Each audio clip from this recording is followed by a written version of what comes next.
Special data इन्फ्रास्ट्रक्चरको introduction यो next unit भयो र एसडिआईको कन्सेप्ट हेर्ने हो भने के छ त भन्दाखेरि फर्स्टमा हामीहरूको स्टार्टिङमा हैन स्टार्टिङको इयर्सहरुमा जीआईएसमा चाहिँ हामीहरूले इन्टरनेटको युजलाई धेरै युज गर्न पाएको थिएन तर पछि पछि गएर के भयो त भन्दा इन्टरनेटको युज बढ्दै गयो र हामीहरूको जीआईएस पनि हैन वेब बेस्ड जीआईएसहरु पनि हुन थाले त्यो सँगसँगै के भयो त भन्दा हामीहरूको हैन एसडिआई जुन स्पेशल डाटा इन्फ्रास्ट्रक्चर छ हैन त्यसले चाहिँ इन्टरनेटलाई पनि युज गर्ने भयो के र त्यसको जुन वाइडली युज छ त्यसको वाइडली युज बढेको कारणले गर्दा पनि युज हुन थालेको है र त्यही कारणले गर्दा यहाँनेर हामीहरूको जुन जियोग्राफिकल सर्भिसेसहरु अब्टेन गर्ने कुरा छ त्यसलाई चाहिँ हैन त्यसलाई चाहिँ हामीहरूको जियोग्राफिकल सर्भिसेस इन्फ्रास्ट्रक्चर भन्छ र त्यो जियोग्राफिकल सर्भिसेस इन्फ्रास्ट्रक्चर अब्टेन गर्नको लागि इन्टरनेटले चाहिँ एकदमै ठुलो हेल्प चाहिँ गर्यो र एसडिआई भने के हो त स्पेशल डाटा इन्फ्रास्ट्रक्चर भने के हो र spatial data infrastructure is often used to denote the relevant base collection of technology जस्तो यसमा के पर्छ त भन्दाखेरि एसडिआई भन्ने बित्तिकै जस्तो नर्मल्ली हामीहरूले कम्प्युटर इन्फ्रास्ट्रक्चर भन्ने बित्तिकै त्यहाँनेर हार्डवेयर इन्फ्रास्ट्रक्चर र सफ्टवेयर इन्फ्रास्ट्रक्चर पर्यो हैन आईटी इन्फ्रास्ट्रक्चर भनेको पनि त्यही है अब आईटी इन्फ्रास्ट्रक्चर जस्तै यहाँनेर स्पेशल डाटाको इन्फ्रास्ट्रक्चर भन्न खोज्या र त्यसमा फर्स्टमा के पर्ने हो त बेस कलेक्सन अफ टेक्नोलोजिज फर्स्टमा चाहिँ टेक्नोलोजीहरु हुनु पर्यो रिलेटेड पोलिसीजहरु हुनु पर्यो रुल्सहरु त्यसैगरी इन्स्टिट्युशनल अरेन्जमेन्ट्सहरु र त्यसको काम के हुन्छ त भन्दाखेरि facilitate the availability of and access of spatial data र मेन टार्गेट भनेको स्पेशल डाटा नै अवेलेबल गर्ने स्पेशल डाटा नै अरूलाई चाहिँ प्रोवाइड गर्ने भनेको स्पेशल डाटा इन्फ्रास्ट्रक्चरको मेन टार्गेट हो र यसमा सबै चीज पर्छ टेक्नोलोजी पोलिसी र अरेन्जमेन्टहरु इन्स्टिट्युटले गर्ने अरेन्जमेन्ट्सहरु जसले गर्दा डाटा स्पेशल डाटालाई चाहिँ इजिली अवेलेबल होस् इजिली एक्सेसिबल होस् अरू मान्छेको लागि भनेर एसडिआई को टर्मलाई डिफाइन गर्न सक्छौं हामीले र the SDI provides a basis for spatial data discovery यसले चाहिँ एउटा बेसिस प्रोवाइड गर्छ स्पेशल डाटाको डिस्कभर गर्नको लागि त्यसलाई इभ्यालुएट गर्नको लागि एन्ड एप्लिकेसन फर युजर्स र त्यसैगरी चाहिँ युजरलाई हैन एउटा चाहिँ त्यसको एप्लिकेसन प्रोवाइड गर्ने and providers within all level of governments, the commercial sectors, the non-profitable sectors, academia and by citizens in general. र यो सबै कसको लागि हो त भन्दाखेरि त्यो डाटाहरु हैन प्रोवाइड गर्ने काम चाहिँ कसको लागि हुन्छ त भन्दा सबै एस्पेक्टबाट हुन सक्छ के जस्तो गभर्नमेन्टल एस्पेक्टबाट हुन सक्छ commercial sectors non profitable sectors academic sectors सिटिजन्सहरु हैन सबैको लागि चाहिँ त्यो स्पेशल डाटा चाहिँ प्रोवाइड गर्ने चाहिँ टार्गेट हुन्छ स्पेशल डाटा इन्फ्रास्ट्रक्चरको एसडिआई भन्छौं जसलाई हामीले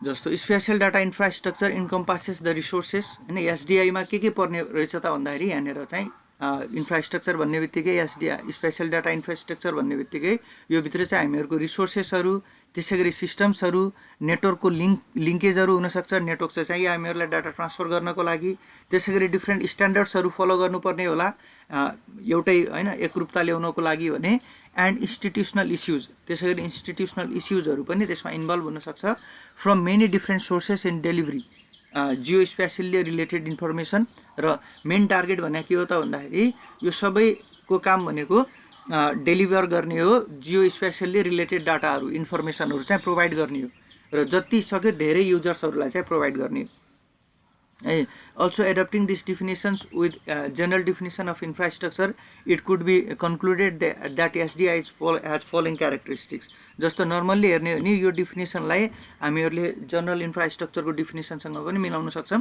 फर्स्टमा के हुनु पर्यो योसँग चाहिँ एउटा बेस क्यापेबिलिटी भएको कलेक्सन हुनु पर्यो मिनिमम रिक्वायरमेन्ट चाहिँ फुलफिल हुनु पर्यो त्यसैगरी it is a general comprehensive system यो चाहिँ नर्मल बेसिक सिस्टम भन्दा पनि कम्प्रिहेन्सिभ सिस्टम हो त्यहाँनेर धेरै चीजहरु डिटेलमा हुन्छ हैन धेरै चीजहरु हुन्छ त्यसैगरी has multiple effective aspects in ICT utilisation र इन्फर्मेसन कम्युनिकेसन टेक्नोलोजीलाई युटिलाइज गर्ने तरिका चाहिँ डिफरेन्ट तरिकाले डिफरेन्ट इफेक्टिभ एस्पेक्ट्सहरुबाट चाहिँ गर्न सक्छ र त्यसैगरी include some stable and dynamic physical components र यहाँनेर के स्टेबल र डायनामिक फिजिकल कम्पोनेन्ट्सहरु पनि हुन्छ एसडिआई मा provide important fundamental and irreplaceable services र यसले चाहिँ के गर्छ त भन्दाखेरि एकदमै इम्पोर्टेन्ट र बेसिक फन्डामेन्टल र इरिप्लेसेबल अरूले रिप्लेस गर्न नसक्ने टाइपको सर्भिसेसहरू चाहिँ प्रोभाइड गर्छ स्पेशल डाटा इन्फ्रास्ट्रक्चरले।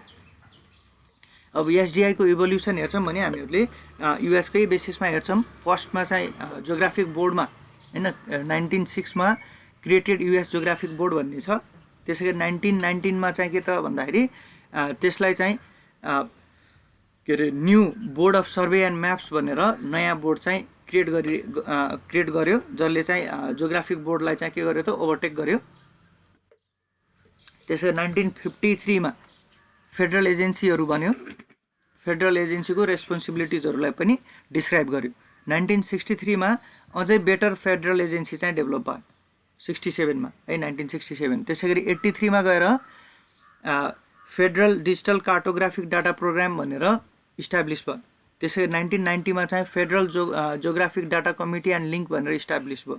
1994 मा एनएसडिआई को चाहिँ इस्टाब्लिसमेन्ट भयो। अब यो चाहिँ इभोल्युसन हो, एसडिआई को इभोल्युसन कसरी भयो भनेर हामीले चाहिँ युएस बेस्ड भएर नै हेर्छौँ, किनकि युएसले नै धेरै हैन धेरै उहरू चाहिँ प्रोभाइड गर्छ स्पेशल डाटाको कुरा गर्ने बेला है।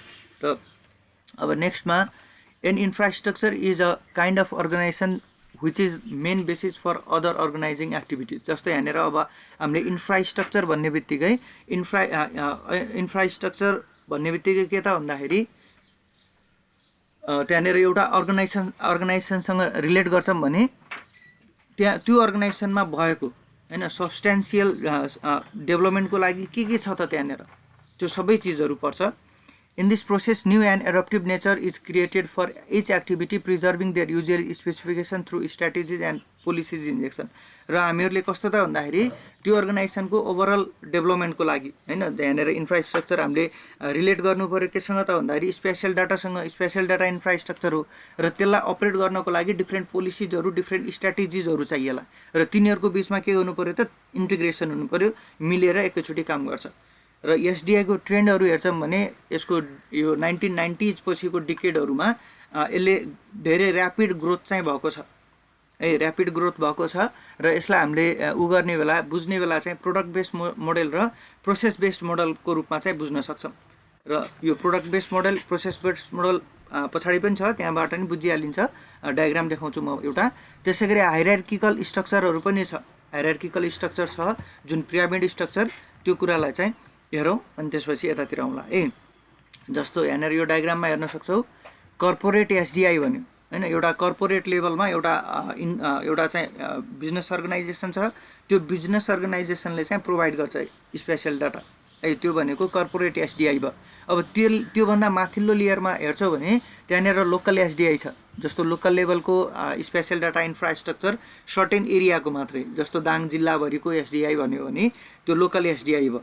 त्यसै गरी स्टेट एसडिआई भन्यो भने एउटा प्रदेशमा हैन एउटा एउटा राज्यमा हुने चाहिँ एसडिआई भयो। त्यसै गरी नेसनल एसडिआई भनेपछि एउटा कन्ट्रीको एउटा एसडिआई भयो। रिजनल एसडिआई जस्तो साउथ एसियन पार्टको एसडिआई भन्यो। ग्लोबल एसडिआई होल ग्लोबको पुरा अर्थको चाहिँ एसडिआईलाई भन्न खोजे हो। यो एसडिआई को हायरार्की भन्न सक्छौँ। स्पेशल डाटा, अब स्पेशल डाटा त डिफ्रेन्ट अर्गनाइजेसन्सहरूले नै कलेक्सन गर्ने हो र त्यहाँनिर त्यो गभर्मेन्टल हुनसक्छ, नन गभर्मेन्टल हुनसक्छ, local state level, national level, regional level र वर्ल्ड वाइड पनि हुनसक्छ। र हेर्छौँ भने यसमा प्रोडक्ट बेस्ड मोडलमा चाहिँ प्रोडक्ट प्रिपेयर गर्ने काम चाहिँ हामीहरूको स्टेट लेभलदेखि कर्पोरेट लेभलसम्म चाहिँ प्रोडक्ट बेस्ड हुन्छ हैन। उनीहरूको फोकस के त भन्दाखेरि प्रोडक्टमा एउटा सर्टेन प्रोडक्ट बनाउने र त्यो प्रोडक्टलाई चाहिँ जस्तो कर्पोरेट एसडिआई लोकल एसडिआईहरूले चाहिँ जस्तो एउटा प्रोडक्ट जस्तो बनायो र त्यो प्रोडक्टलाई सेल गर्न सक्छ। अब नन प्रफिटेबल छ भने त्यसलाई एक्सेसिबल बनाउन सक्छ। अर्को छ हामीहरूको process based model. Process based मोडलमा चाहिँ पोलिसिजहरू जेनेरेसन गर्ने हैन, डिफ्रेन्ट पोलिसिजहरू बनाउने, डिफ्रेन्ट रुल्सहरू बनाउने र त्यसलाई चाहिँ कार्यान्वयन गर्नको लागि आफूभन्दा यो माथिल्लो लेभलभन्दा तल्लो लेभलहरूलाई चाहिँ इन्फर्म गर्ने। र हेर्न सक्छौँ नेसनल लेभल चाहिँ फङ्सनल छ हैन, नेसनल लेभल फङ्सनल छ र यसले चाहिँ प्रोसेस बेस्ड मोडल र प्रोडक्ट बेस्ड मोडल दुइटैसँग चाहिँ कोअर्डिनेसन गर्छ। र सबैभन्दा स्टार्टिङ लेभलमा चाहिँ हामीहरूको जुन प्रोडक्ट बेस्ड मोडल भन्छौँ, प्रोडक्ट बेस्ड मोडलमा चाहिँ अपरेसनल कुराहरू हुन्छ हैन, के अरे नेसनल लेभलमा चाहिँ हामीहरूको फङ्सनल कुराहरू हुन्छ भने प्रोसेस बेस्ड मोडलमा चाहिँ स्ट्राटेजिक म्यानेजमेन्टहरू बढी हुन्छ। त्यही कुरा प्रोडक्ट बेस्ड मोडल भन्ने बित्तिकै which represents one of the main aim of the SDI development initiative can be use to link existing and upcoming database of the relative political administrative level of the community. यहाँनिर product based model भन्ने बित्तिकै SDI development गर्ने हो, त्यसको initiation गर्ने हो र त्यसै गरी लिङ्केजहरू प्रोभाइड गर्ने हो र फर्दर केही डेभलपमेन्टहरू गर्नु छ, केही चेन्जेसहरू गर्न छ भने त्यसको पोलिटिकल एडमिनिस्ट्रेसन लेभलको के छ त कुराहरू है, रेस्पेक्टिभ पोलिटिकल एडमिनिस्ट्रेसन लेभलको कुराहरू कस्तो छ त्यसको आधारमा चाहिँ पर्फर्म गर्ने हो। नेक्स्टमा छ हामीहरूको process based model. Process based model भन्ने बित्तिकै र प्रोसेस बेस्ड मोडल भन्ने बित्तिकै यसको मेन टार्गेट भनेको एसडिआई डेभलपमेन्ट नै गर्ने हो है, तर त्यसको इनिसिएसन गर्ने, एउटा फ्रेमवर्क चाहिँ डिफाइन गर्ने र फेसिलिटेट गर्ने काम चाहिँ यसले गर्छ है। इन्फर्मेसन एसेट्सहरूलाई चाहिँ फेसिलिटेट गर्ने प्रोसेस बेस्ड मोडल हो। र यहाँनिर हायरार्किकल स्ट्रक्चरको बारेमा पनि हामीहरूले कुरा गऱ्यौँ। एसडिआईको इक्जामको लागि चाहिँ एसडिआईको हायरार्किकल स्ट्रक्चर इम्पोर्टेन्ट छ है। which comes from special nature of geospatial data as they depend on the scale and application। अब यस हायरार्किकल कसरी छ त भन्दाखेरि यहाँनिर डिपेन्डेन्सी धेरै छ के, जुन हाम्रो पिरामिड छ जस्तो कर्पोरेट लेभलमा चाहिँ सर्टेन फाइन्डिङ्सहरू, सर्टेन रिसर्चहरू भयो। कर्पोरेटले त आफ्नो बिजनेस गर्ने हो, बिजनेस गर्नको लागि पनि डाटा कलेक्सन गर्यो, त्यसलाई चाहिँ जिआइएसमा लिएर राख्यो र उसले राम्रो इन्फ्रास्ट्रक्चर चाहिँ डेभलप गरेछ र त्यो इन्फ्रास्ट्रक्चर, त्यो डाटा, स्पेसल डाटाहरूलाई चाहिँ अरू मान्छेहरूले युज गर्न सक्छ। अहिले जुन हामीहरूले होइन जुन अनलाइन चाहिँ होइन सबै नेटवर्कको एक्सेस भएको कारणले गर्दा, इन्टरनेटको स्पिड ब्यान्डविथहरू बढेको कारणले गर्दा इजिली अरूले पनि अप्टेन गर्न सक्छ त्यो इन्फर्मेसनहरूलाई र त्यो इन्फर्मेसनलाई अप्टेन गरेको बापत उनीहरूले सर्टेन पेमेन्ट पनि गर्न सक्छ है। यिनी कुराहरू चाहिँ आउँछ हामीहरूको कर्पोरेट लेभलमा। अब कर्पोरेट लेभल डिफ्रेन्ट कर्पोरेटहरूको कम्बाइन गरेर लोकल लेभलमा जान्छ, लोकल लेभलहरूको कम्बाइन गरेर स्टेट लेभलमा, स्टेट लेभलको कम्बाइन गरेर नेसनल लेभलमा होइन, रिजनल लेभलमा र ग्लोबल लेभलमा हो। त्यही एसडिआईको इन्फ्रास्ट्रक्चरहरूको बारेमा चाहिँ हामीहरूले स्पेसल डाटा प्रोभाइड गर्ने चाहिँ मेन टार्गेट हो। कन्सिडर दिस स्ट्रक्चर, यो पिरामिडको बारेमा मैले भनिसकेँ। अब त्यसकै बारेमा चाहिँ केही कुराहरू चाहिँ यहाँनिर हेर्न गइरहेका छौँ। जस्तो फर्स्टमा चाहिँ from each level we could navigate to its upper and lower level. जस्तो एउटा लेभलमा छौँ भने लोकल एसडिआईमा छौँ भने कर्पोरेट एसडिआईलाई पनि युज गर्न सक्यो, त्यसै गरी स्टेट एसडिआईलाई पनि उसले चाहिँ युज गर्न सक्यो। एउटा एक लेभल चाहिँ माथि र तल चाहिँ उसले हेर्न सक्छ। Each low level provides the building blocks of upper level. के गर्छ त भन्दाखेरि लोवर लेभलले चाहिँ एज अ बिल्डिङ ब्लक होइन, अप्पर लेभलको लागि एउटा बिल्डिङ ब्लक चाहिँ प्रोभाइड गर्ने काम गर्छ। कर्पोरेट एसडिआईहरू मिलेर चाहिँ लोकल एसडिआईलाई डाटा प्रोभाइड गर्ला है, त्यसै गरी लोकल एसडिआईहरू मिलेर चाहिँ स्टेट एसडिआईको लागि चाहिँ त्यहाँनिर काम गर्ला। यो चाहिँ एक लेभल होइन, माथिल्लो लेभललाई चाहिँ सर्भ गर्ने भयो लोवर लेभलले। Each upper level transfers its overall definition and backgrounds है। अप्पर लेभलले चाहिँ के गर्ने हो त भन्दाखेरि उसको ओभरअल डिफिनिसन र ब्याकग्राउन्ड्सहरू जस्तो स्ट्राटेजी, पोलिसीहरू चाहिँ लोवर लेभलमा चाहिँ ट्रान्सफर गर्छ। यस्तो यस्तो टाइपको स्ट्राटेजी अप्टेन गर्नु पऱ्यो, फलो गर्नु पऱ्यो, पोलिसीहरू चाहिँ फलो गर्नु पऱ्यो भनेर जस्तो स्टेट लेभलले भन्यो भने लोकल लेभल र कर्पोरेट लेभलले त्यही स्टेटले भनेको कुरा चाहिँ मान्नु पऱ्यो।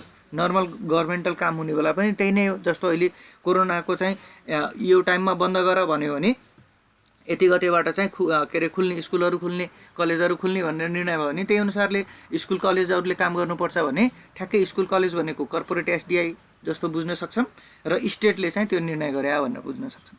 अहिले त्यो काम पनि कसको लागि दिएको छ त, लोकल एसडिआईको, जिल्लाको लागि दिएको छ नि त।